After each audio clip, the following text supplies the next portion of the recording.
আসসালামু আলাইকুম guys, welcome to my YouTube channel. আজকে আমরা দেখব মাত্র 120 টাকায় কমলাপুর থেকে কিভাবে সীতাকুণ্ড যাওয়া যায়।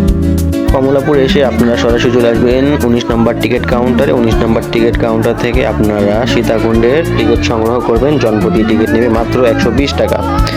আর টিকিট বিতরণ শুরু হয় রাত 10টা থেকে রাত 12টায় ট্রেন ছেড়ে।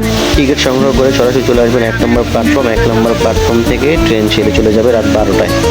টিকিট কেটে এসে দেখি যে ট্রেন পুরো মানুষে পরিপূর্ণ, কারণ আমরা দেখি যে এখানে বেশিরভাগই যাত্রী টিকিট ছাড়া উঠে গেছে। ভিতরে যেহেতু প্রচুর গরম ছিল, তাই ভোর 4টা বাজে যখন আখাউড়া স্টেশনে আসি তখন আমরা সবাই ছাদের উপরে চলে আসি। আর ছাদের উপরে অনেক মানুষ ছিল, ভিতরে যেরকম মানুষ ছিল ট্রেনের আর ছাদের উপরে মানুষ ছিল, কিন্তু ভিতরে গরম ছিল আর ছাদে ঠান্ডা। এই একটা সুবিধা হয়েছে আমাদের। ভোর 4টা বাজে যখন আখাউড়া স্টেশনে আসি দেখি যে আখাউড়া স্টেশনে অনেক মানুষ ঘুমাচ্ছে, আবার অনেকে দাঁড়িয়ে আছে ট্রেনে ওঠার জন্য। তো দেখতে থাকুন আপনারা।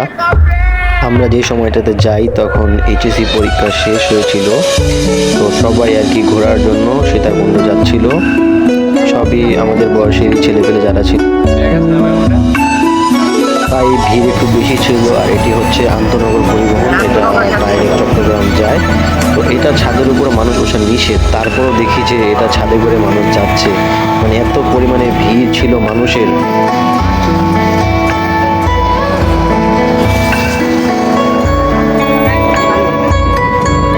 এটা হচ্ছে লাকসাম স্টেশন। আমরা পার হই ভোর 6টা বাজে। এখন ভোর 6টা বাজছে, লাকসাম স্টেশন পার হয়েছি। তো রাতে মানুষ যা ছিল সকালে দেখি যে তারও দ্বিগুণ, কারণ যে স্টেশনে থামে সেই স্টেশনে মানুষ নামে কম, উঠে বেশি। কারণ সবারই গন্তব্য একটা সীতাকুণ্ড।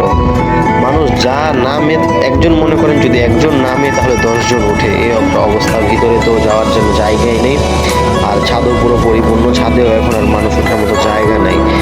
সকালের আবহাওয়াটা যেহেতু ঠান্ডা ছিল, তো বাতাসটা আমার কাছে অনেক ভালো লাগছিল। সকালে যে বাতাসটা,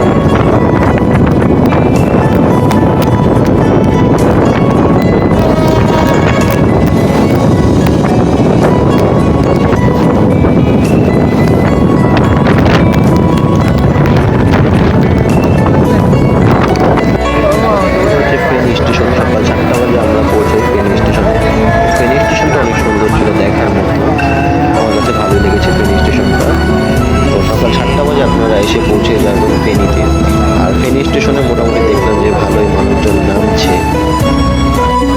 ফেনী স্টেশন পার হওয়ার 30 মিনিট পর থেকেই দেখছি যে পাহাড়ি অঞ্চল শুরু হয়েছে। দুই পাশে ট্রেনের রাস্তার দুই পাশে পাহাড়, বড় বড় গাছপালা। এইখান থেকে পাহাড় দেখা যাচ্ছিল।